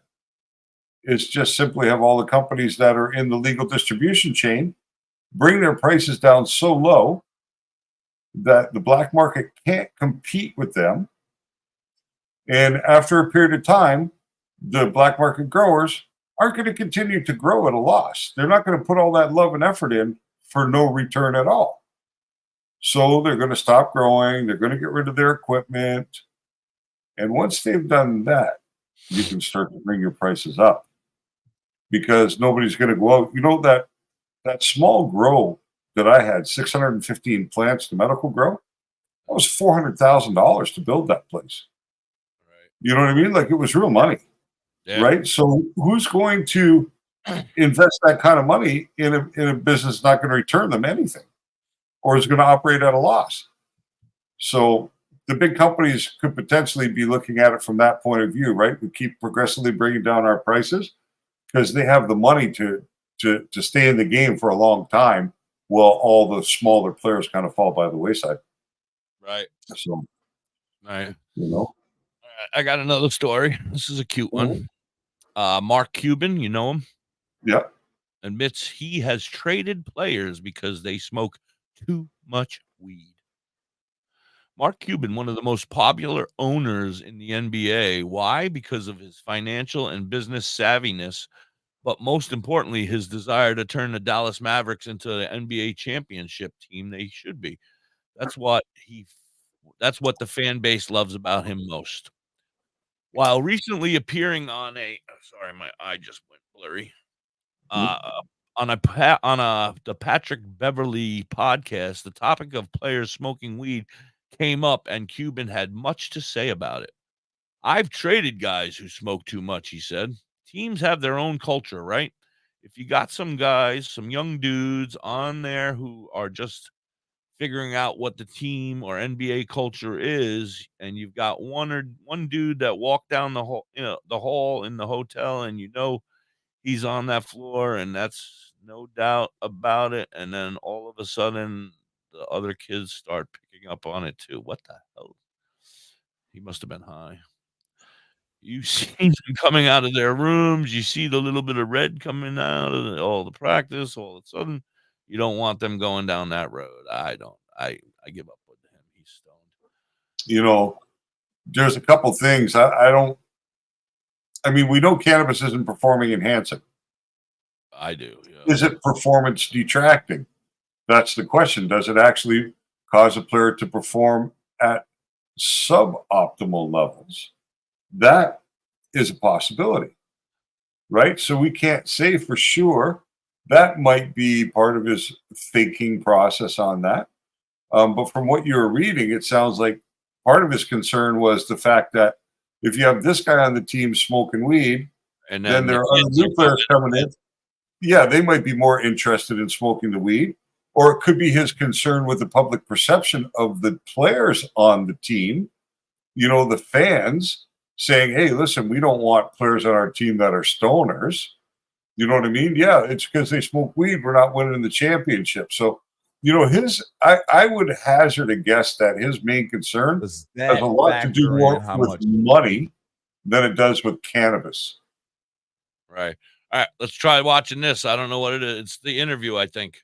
Okay. Does that factor in how much you give someone? Yes. 100%. 100%. Because it's a team, right? And so if a guy smokes too much, right? I mean, no lie, I've traded guys because he smokes too much because it's like, so teams get their own culture, right? And if you got some young dudes on there that are just figuring out, smoke some, but don't know what the team culture is, right? Or the NBA culture is. And you got one dude that's just, you walk down the hall in the hotel and he's on that floor and there's no doubt about it. And then all of a sudden these other kids start picking up on it. And that's kind of that you see them coming out of their room. You see them, a little bit red-eyed coming to practice all of a sudden. You don't want them going down that road. I mean, everybody smokes, right? It's not about that. But there's smoking, there's how powerful the shit you're doing is, and then there's how much you do. And if you cross, if you get past that level where, and there's a chance where you might drag somebody with you, you got to look at the bigger picture, right? That's just not the culture. That's it on that. So it's what I suspected. He's not anti-cannabis. Yeah, no. Everybody smokes, he says. Listening to that, I would think that even Mark Cuban was including himself in everybody smokes sometimes. You know what I mean? Like, he didn't see anti-cannabis at all. He was more concerned about how it affected. You know what we need to do? We need to approach him about our show on that show that he does with all the rich people. Oh, Shark Tank. Yes, we'll go there. Me and you with weed. I've seen a couple of cannabis companies on there. Oh, have you? Yeah, and I think they actually have made deals with one or two of them. I think there was one that did a self-contained growing chamber for you to grow in at home that was fully contained, right? I think one of them kind of companies got a deal. And I think I've seen other things, but I know that, what's his name, Mr. Wonderful? Paul Orndorff. No, he's a Canadian. Kevin O'Leary. Oh, I know that he was part of the cannabis culture back in college and stuff like that. He's not really opposed to it. Listen to that from Mark Cuban. I don't think Mark Cuban's opposed to it at all either. He's only concerned that, if you have FUBU, for you, by you, Damon Wayne. Oh yeah. Damon, whatever his name is. Yeah, he's probably and that whole line was the hip hop stuff, right? And there's plenty of cannabis in hip hop. So and that blonde with the long hair, she's always high. What's her name? Lori Grenier. Yeah, she's stoned all the time. Can't even Is she? understand. No, I don't know. I'm just making shit up. And that guy Robert on the end, he's wasted. He's if anything, he's the anti-cannabis. He'd be the crusader against it, I bet. No, he's always gung ho to try everything. I think he smokes. He gets on that little machine and rides it around. He don't care. He's willing to die. Yeah, the vast majority of the world would probably enjoy cannabis if they had no fear of trying it and no fear of repercussion from trying it, right? No legal repercussion, no social repercussion, no family repercussions, right? But that's the problem, is that even people are interested. They got to worry about what mom and dad think. They got to worry about what your kids will think. They got to worry about what your employer will think, what your in-laws will think. That's the problem, right? It's not normalized. This morning, I was having a conversation with my friend Muck Sticky, and I was asking him about you wanting to be able to use his music on the video clips and whatever, and he was totally cool with it. And then he told me the one that he doesn't want us to use, so I got to tell you that one. But I don't think I got to send you a couple because you really, unless because I don't have any of that stuff anyway, and I'm not going to strip the auto off of. Right.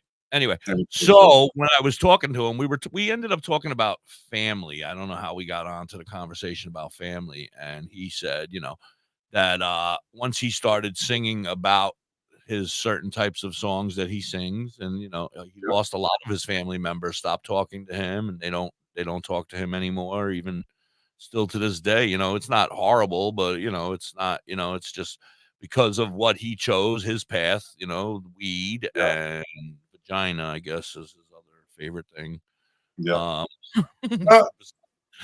Besides that, I guess he's good, but a lot of the family they stopped talking to him and his sister and his mom. Crazy, right? It is. It's nuts. Because I choose to include a plant as a part of my lifestyle. You don't want to associate with me no more. Yep.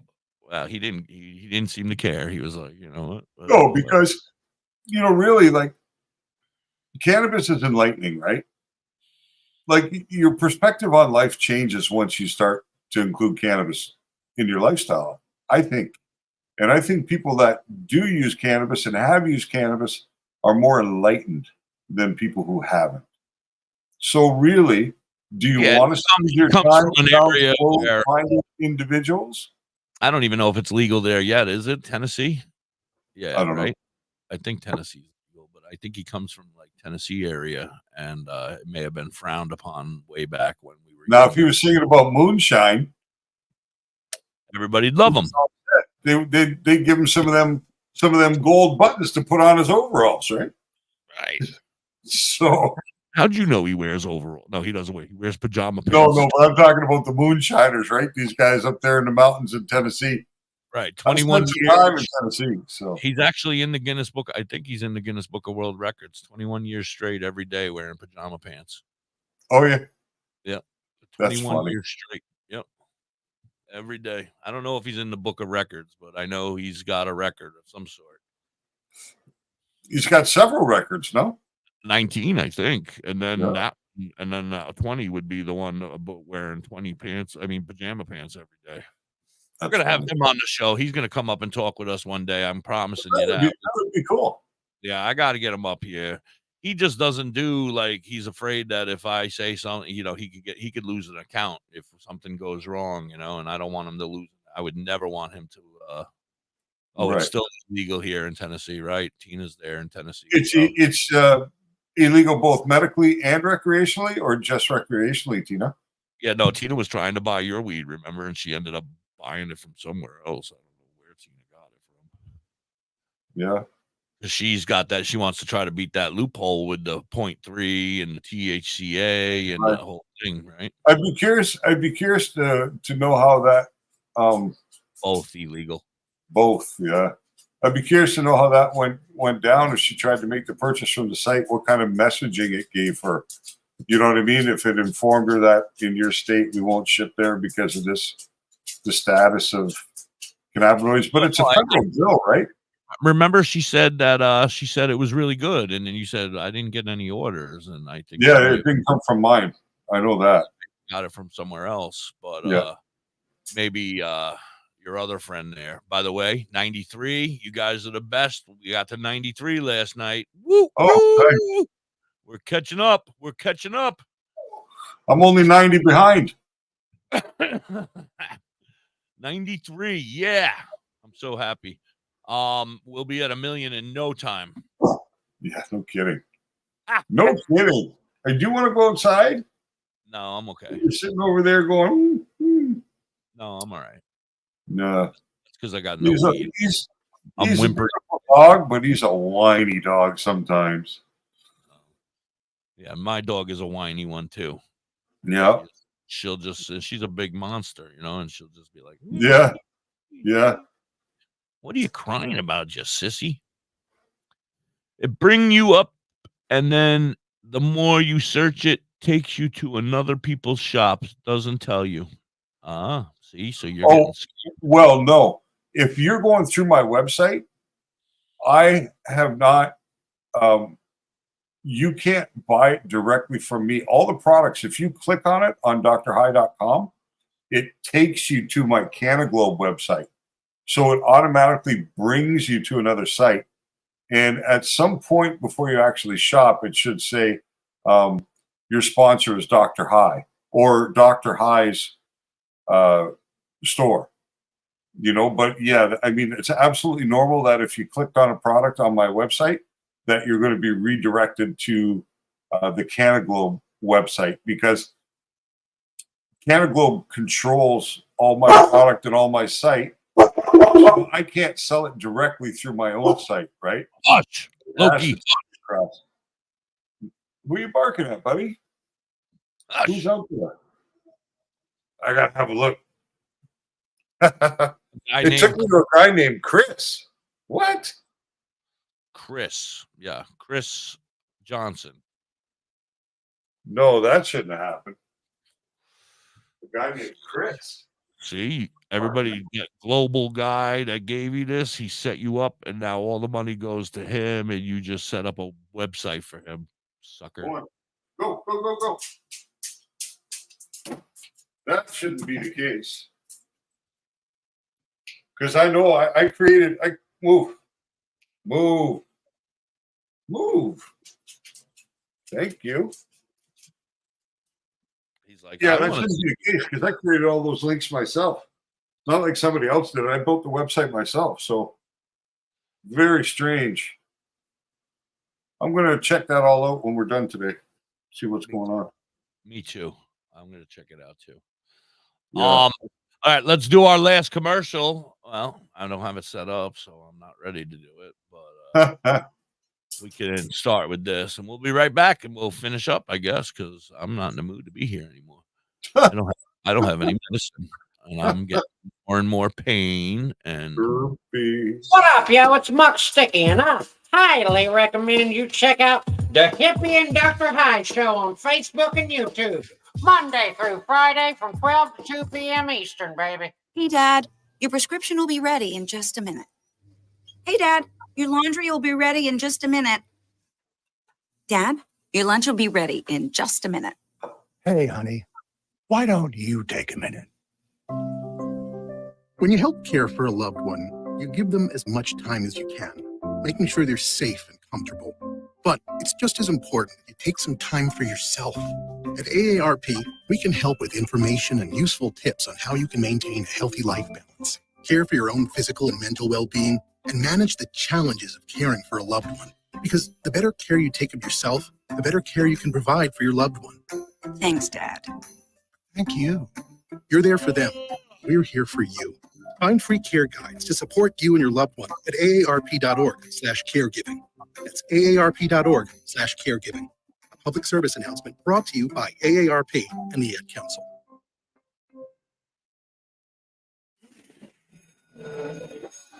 All right, class.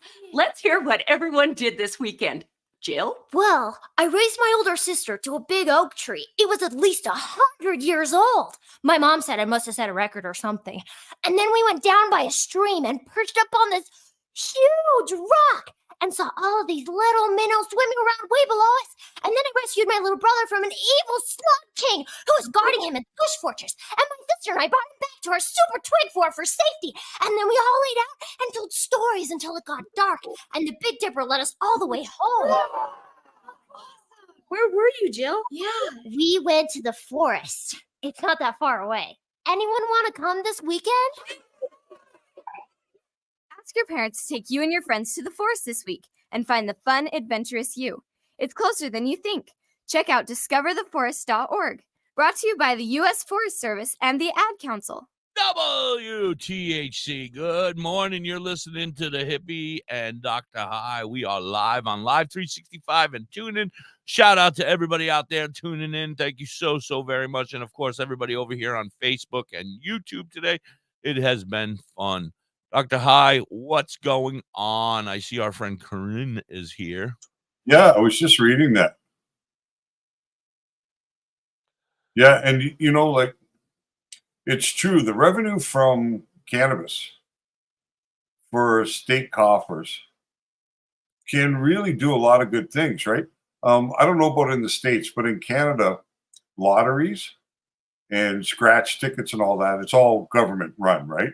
There's no private company that gets to run lottery or sweepstakes or anything like that. It's all government stuff. But the money that comes from that is put into education, infrastructure, things like that, right? So although it's a vice and it does harm people because some people lose everything to gambling, just like they do to alcohol, just like they do to drug addiction and all these other things, it's a good way to redirect that. So like sin tax, right? If you're using cannabis and your state controls it, then they can take that money and they can put it into good things. You know what I mean? They can, if they really wanted to do something right, they'd take a portion of that money and start to educate kids about cannabis when they're young. You know what I mean? And do things like that. So it could make a huge difference for people if they would legalize it. There's so much benefit that comes from legalization and so little detriment that comes from legalization. And the pharmaceutical companies don't want it out there. 100% they don't want it out there because they can't patent it. They can't control it.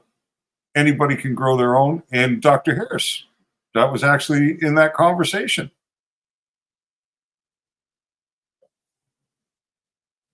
You ready?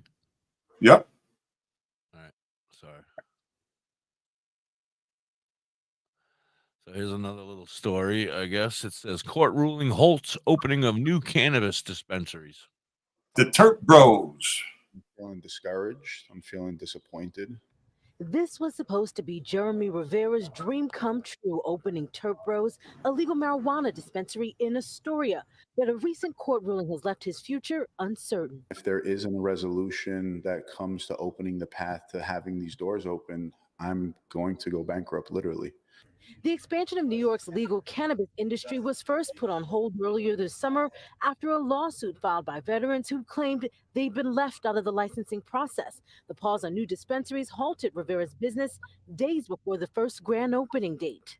As you can see right now, every bin is empty. In a hearing last Friday, Judge Kevin Bryant made an exception for some dispensaries to open, including Rivera's. The grand opening for Terp Bros was back on, but the joy only lasted a few days. By Monday, We received a phone call from the Office of Cannabis Management that the judge had came back with a decision to uphold the temporary restraining order and that we would not be opening. as the court case continues, Rivera has no clear guidance on when he'll be able to get the dispensary running. Rivera telling Pix 11 he poured his life savings into the business and the bills keep coming. There's still rent, there's insurance every month.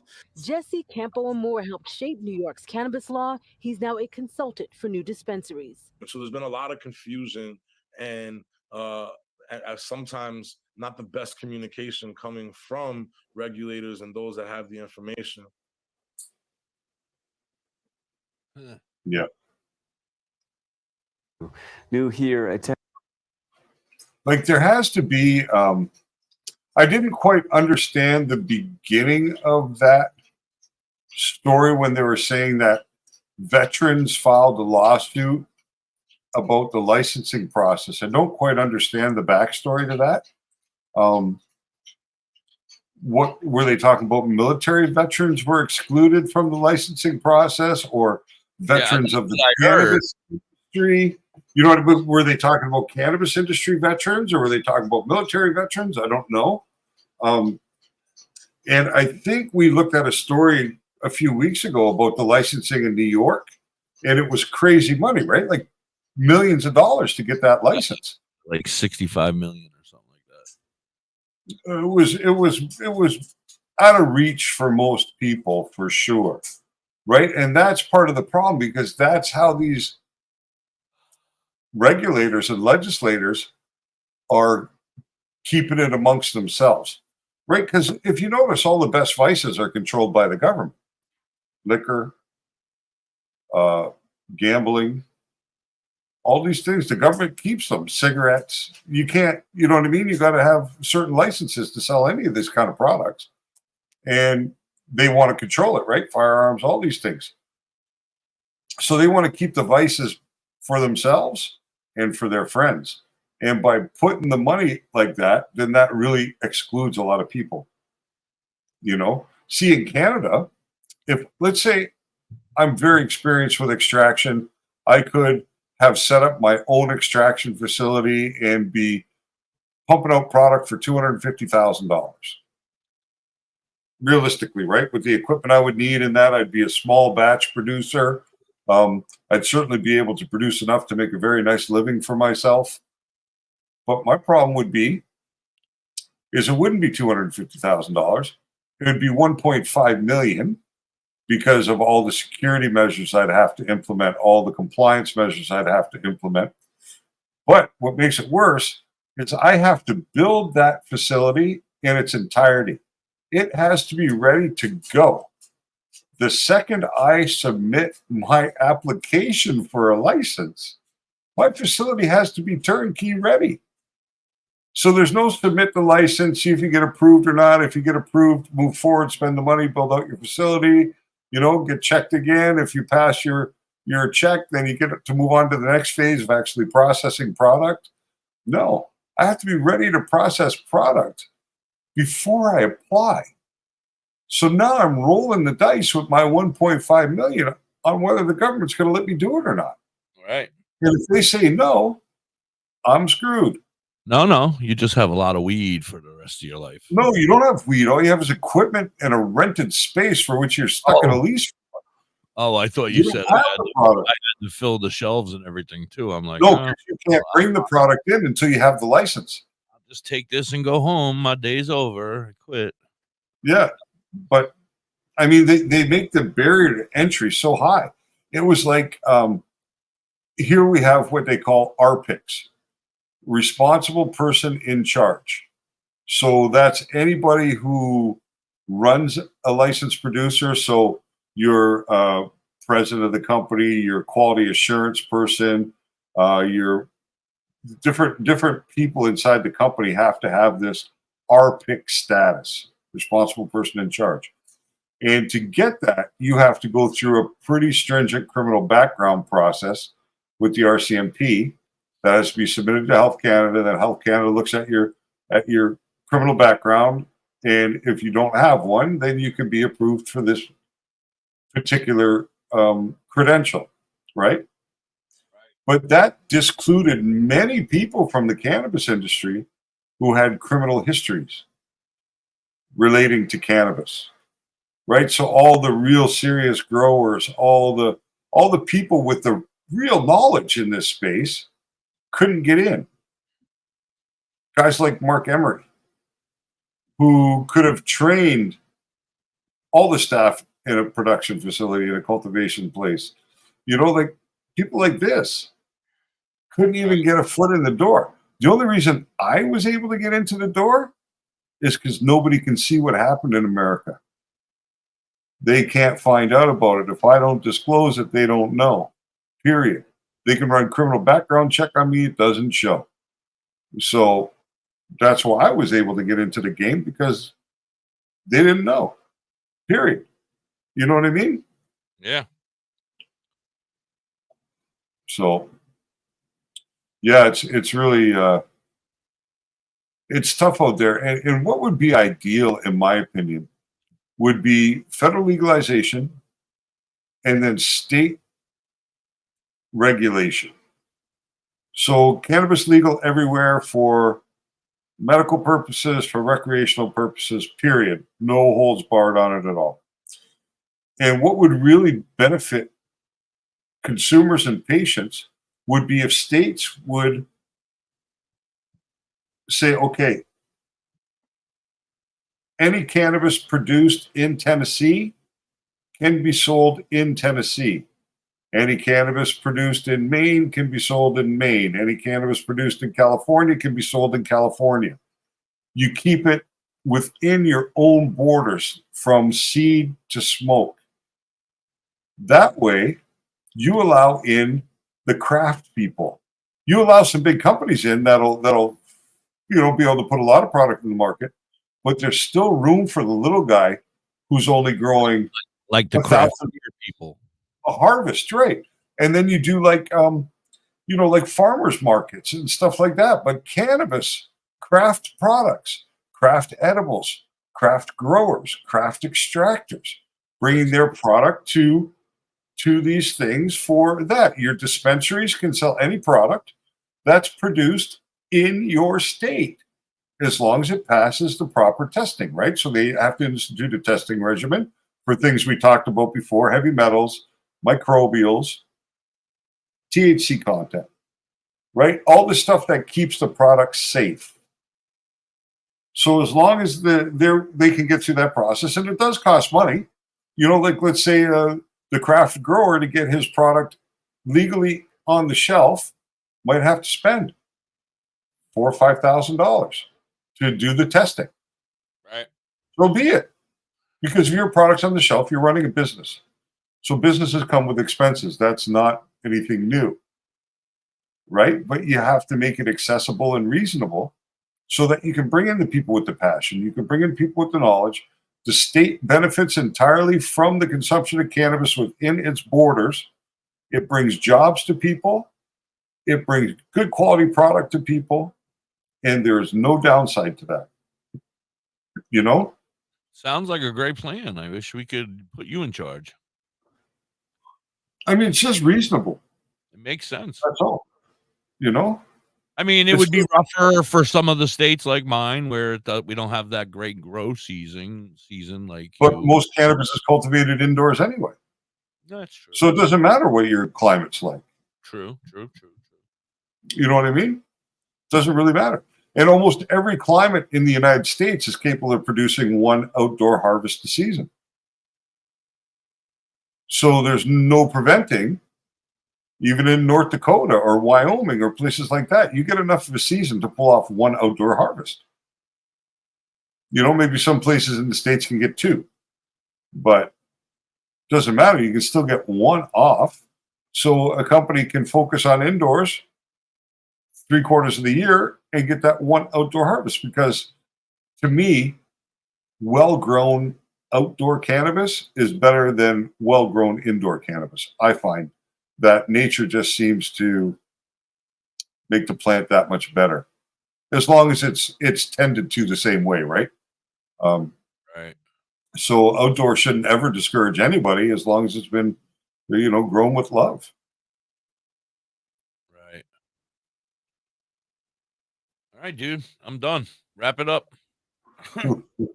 4 minutes. I'm out of here. I'm going to bed. I got a pounding headache. My body hurts. She got mail.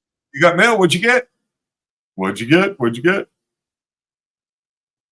Tina says they have a lot of CBD places in her town. Which Yeah, is and you probably have D8 and Delta 8. D10 and all these other spin-offs too, for sure. And dispensary does have a place. A new tablet. Oh, very nice. Temu? A Temu tablet? A Temu tablet. Oh Yeah. my! And the sad part is that, it's nice to have access to CBD, but CBD isn't the whole puzzle piece, right? For when it comes to Right. I really got a ton of medical CBD. applications. I'm looking at a whole shitload of CBD right here, and it's doing nothing for me. Oh, from Amazon. Good. I hope all you guys out there went and downloaded your free book this week, Medical Cannabis and Inflammation. And I don't know how many of you went and looked up ACGC fam and joined that social media platform, but it's like Facebook for cannabis lovers. So pretty interesting thing to get over there. I saw Christopher on there yesterday. So he signed up, and so that's something to take a look at. But yeah, like the CBD is okay, but it's really like not the solution. And then you don't really know if you don't have dispensaries because it's not legal, then you don't even know the quality of the CBD you're getting if you're buying it at the gas station or the corner store. So, yeah, that's the deal. You look so down, hippie. Oh, I'm looking at the ACGC fam. Oh. I'm trying to make sure I signed up or signed in.